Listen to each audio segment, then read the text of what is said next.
Hey, what's slicing, everybody? Chris back with CAC Knives. Sorry for the lack of videos here these last few weeks. Honestly, just been kind of busy. But the last month's monthly knife club arrived, and this is what it was. It was actually a knife that I had on my radar to buy myself, and I got lucky, and it was in the monthly knife club. This is definitely the best knife I think they've ever sent, especially for the money. Here's the card here, and it is D2. It's a button lock, probably the best button lock you can buy for this price. I know CJRB Pyrite is also probably a good buy, though it comes in a huge amount of price ranges. This is actually the Watauga. They called it a Tautuga on here, but it's actually a Watauga, as you can see there. I guess I'm pronouncing that correctly. I'm not really sure. And yeah, if you guys want to read that, there's some of the specs on the weight and stuff. This price value, since I was looking this knife up myself, the cheapest that I've seen it for, I'm not even sure where they're seeing it for, $45.75 on White Mountain Knives.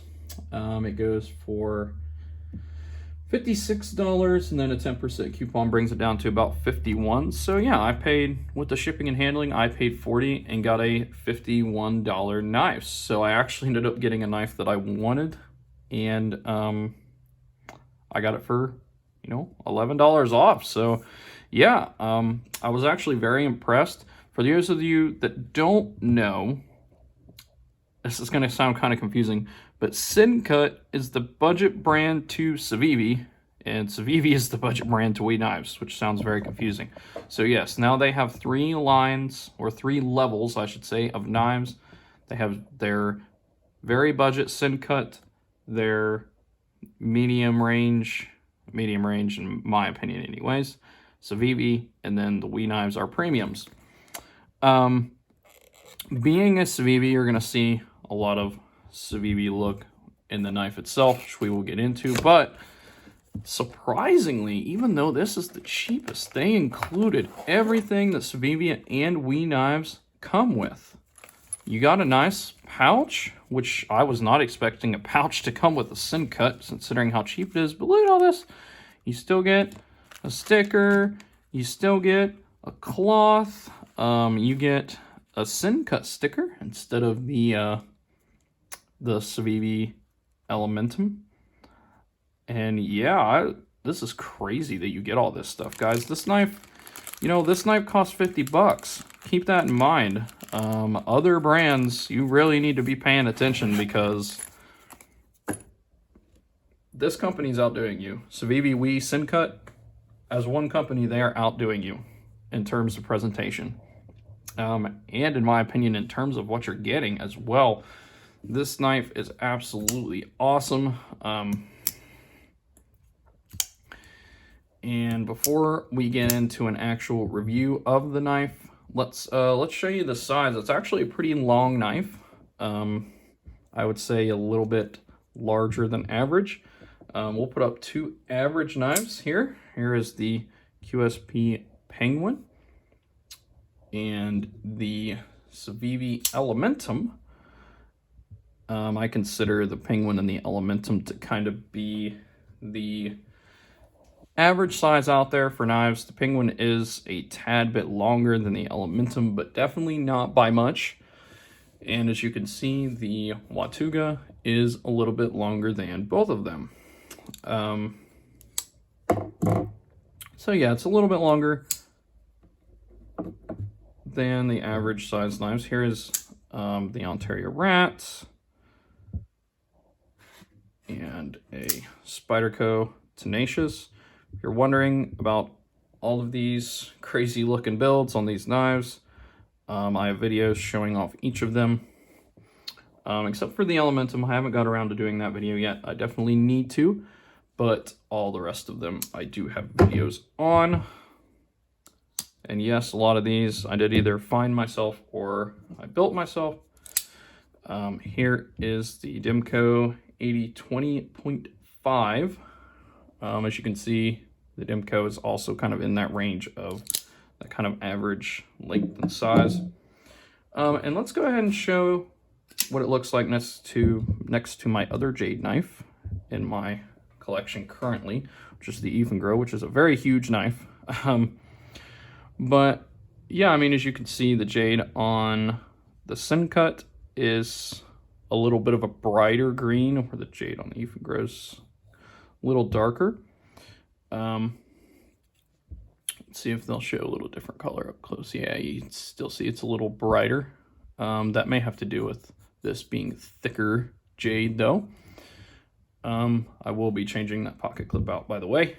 As people that have been watching my channel for a little while know, I'm not a huge fan of stainless clips. If I can get a titanium clip for a knife, I will. And seeing as this is made by Civivi, I should be able to, it shouldn't be too hard to find a clip. As you can see, the clips definitely look the same. But let's get into this knife. What do we got for 50 bucks? We have a button lock. Button locks are kind of new. Well, they are new on my channel. This is the first one I've ever owned. First one I've ever tried out. And button locks do cost more money to manufacture. So generally on the market, they're going to cost more money to produce. So the fact that this is a D2 G10 knife for 50 bucks doesn't mean it's in the same price category as it should be, considering it has a button lock. So you definitely got to increase the price a little bit by using this locking mechanism. It's kind of like in my 8020.5 video where I talked about the shark lock. You got to give it a little bit of a price increase due to the fact that it has a different kind of locking mechanism. Wow, I'm butchering that, ain't I? It's harder to do reverse flicks on camera than it is in person. So yeah, we're going to give it a little price points for that. It has a stone-washed blade, which I really like stone-washed blades because I really like to reverse flick my knives. And if a knife is made to be reverse flickable, which this one is with the little notches, I like to not get my fingerprints all over the knife all day long. If I get it out and I reverse flick it from my pocket, it's nice to not look on the other side and see nothing but fingerprints. And on stone-washed blades or on, DLC coated blades, that's never a problem. So that's usually my preferred go-to. Speaking of reverse finger flick, this knife is fidget factor max, I would say. It has a flipper tab, which is very easily functional. It has the reverse finger flick, like I said. It has a thumb finger flick, which I'm not very good at on knives that don't have thumb studs. I don't really like to thumb flick open knives. Anyways, just personal preference.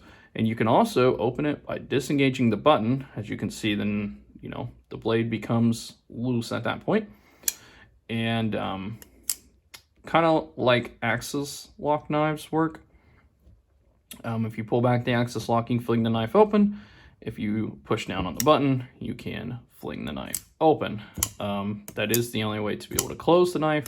However, it's much easier to function a button lock than it is to function locking mechanisms like liner locks and frame locks where the lock is down here. Not saying this is difficult, but it's definitely a lot easier. You use your knife and then button away, and makes it very easy to, one hand operate the knife.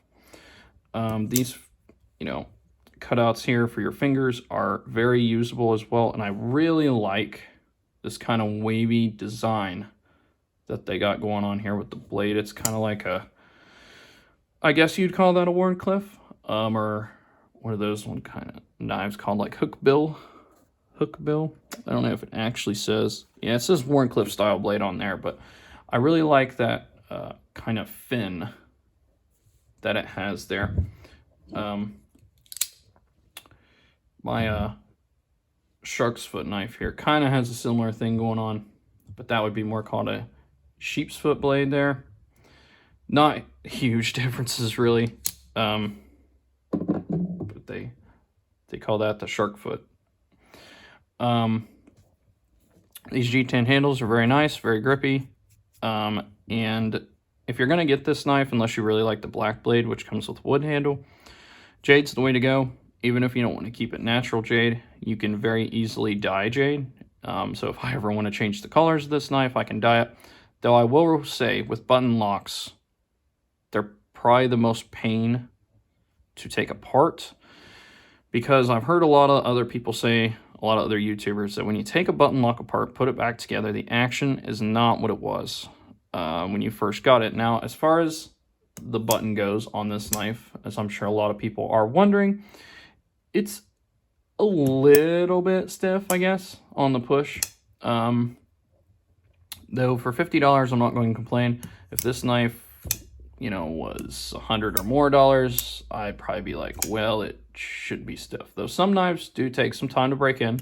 Again, I've only owned this knife maybe a couple weeks max. I've probably opened it maybe 100 times. So some knives just take some time to break in. And maybe I'll try to lube up the button a little bit with some KPL and see if that does anything. But, you know, like I said, for 50 bucks, it works, it functions, it's fidgety. It's exactly what I wanted to do. And the cool thing about this knife is I can have a fun, fidgety knife that doesn't cost that much, that's easily replaceable, that, you know, I can just do whatever I want to. And for me, I'd say that's the only negative to the knife. Now, if you open it with the button lock, though, oddly enough, it doesn't have that stick. Maybe somebody more experienced with button locking knives can tell me in the comments why that is. That button lock stick does not happen if I open it using the button lock, but it does have, maybe it's just the force applied. There isn't much force going into the knife locking when I use the button as there is when I use the flipper or the reverse flick. So I'm guessing that's what it is, but you know, maybe somebody else can tell me. The blade, solid lockup. I got no wiggle on the blade. Same when closed as well. Centering is, it's perfect to my eyes. I mean, you guys you guys can see it on the camera. The clip, like I said, it's a good clip. It's a functional clip. People have their opinions on the, you know, Civivi clips and whatnot. I will be changing it out for sure. I like titanium clips better. They're stronger. If they're done correctly, they're the most flexible. This clip is done very well, though, I will admit, for a stainless clip. Not all stainless clips are done very well. I think that's one of the things that basic QSP is lacking, is we need some interchangeable clips. QSP, I don't know how many times I've said this over the years. Y'all really need to make some titanium clips. Nobody's done it yet. No clip on the market fits this exact matching. Nobody. It's too far spaced apart for Civivi clips to fit.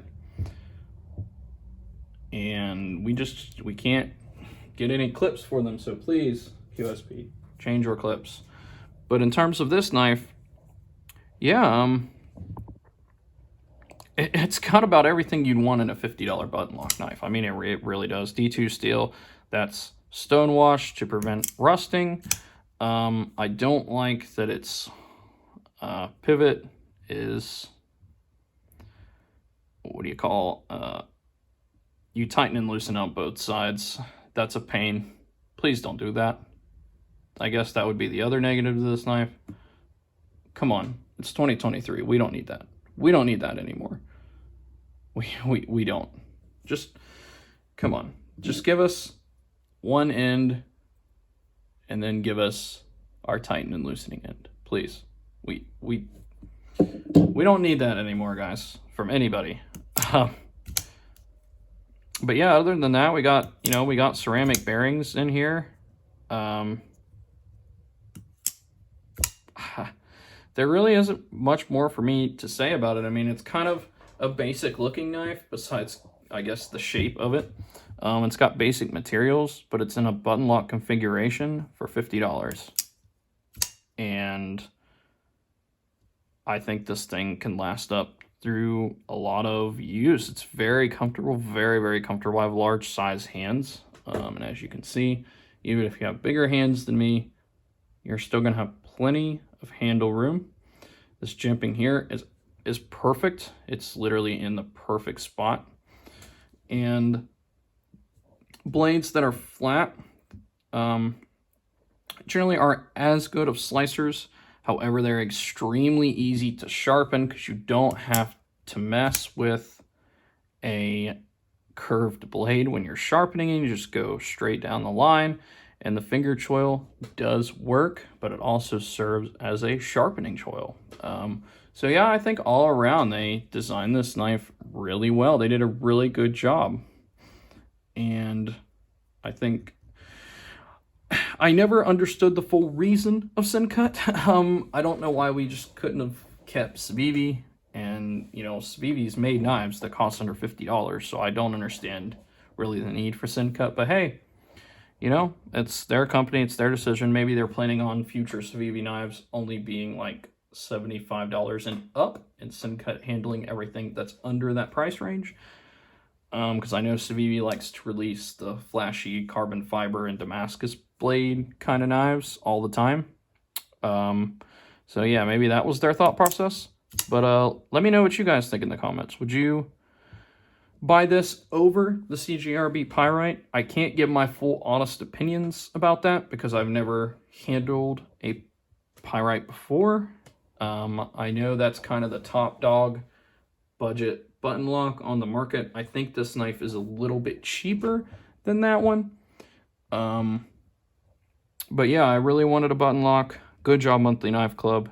This was, I don't think anybody's going to be disappointed with this. Absolutely not. Unless you already have it, in which case, hey, just sell it, you know. It's not that hard to sell knives. It really isn't. But yeah, let me know what you guys think. Is this knife awesome? Is this something you'd buy for $50? It was definitely something I was going to buy, for sure. But I ended up getting it in here, which is awesome. If you could do me a favor, if you like what I'm doing here, like the channel, like seeing a bunch of knives, and like talking about knives, consider subscribing, and give me a like. But other than that, I will see you guys in the next video.